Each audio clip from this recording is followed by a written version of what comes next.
Hi, I'm Holly Dickman, Water Conservation Specialist for the City of Hayes. And the growing season is here, despite the cold up and down type weather we've had recently. But with that comes outdoor water usage increases. So we're going to see a lot more people outdoors watering. And whether you're planting a home garden this spring or doing some landscaping, here's some tips to save water outdoors. First off, think about the soil. Prepare the soil to allow water to penetrate the soil and actually go down into the soil. So we always recommend adding organic matter, compost, things like that to your garden beds, to your flower beds, shrub beds, any of those types of things before you go ahead and plant. Only grow things in the garden that you know you will use to limit irrigation needs. If you know that you don't really like eggplant, maybe don't plant eggplant this year. Just use in the garden what you know you will use in your home. As far as that goes, in the landscape and as well in the garden, try to choose the right plant for the right place and plant those things at the right time.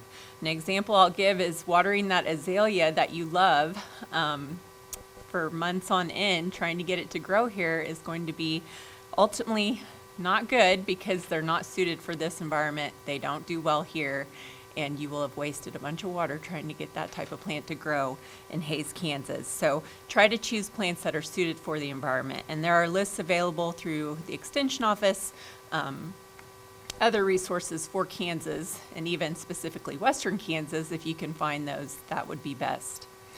Avoid poor yield crops for the space and water. And one example I'll give for that would be sweet corn. You know, we love sweet corn, but if you're going to be trying to grow just a little bit of sweet corn, takes quite a bit of water, maybe consider if that's really worth the effort in your garden this year.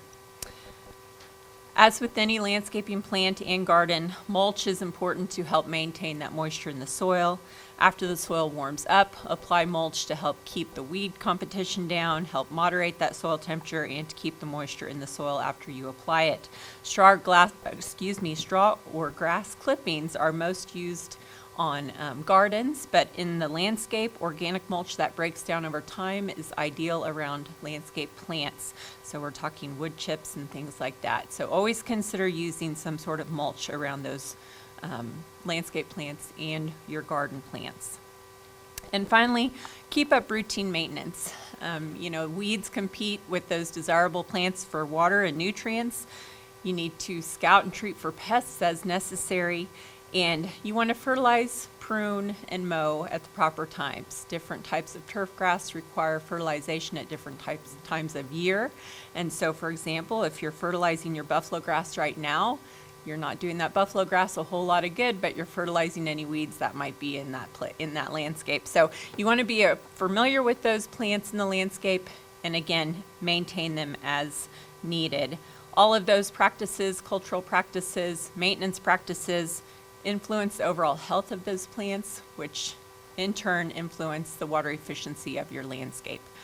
And if you need more tips about this, I always like to point out this Kansas Garden Guide. If you're into vegetable gardening, this is an awesome guide for those that are just getting started, or even those seasoned gardeners, just to give you some reminders of how to prepare the soil, when to plant things, when to harvest things, and how to maintain that garden. Otherwise, like I mentioned, your local extension office is a good resource for information about maintenance on your landscape plants or pest control issues you may have. And as always, you can go to watersmarthays.com under the Ways to Save Water tab and find some specific tips in addition to the ones I mentioned about saving water outdoors.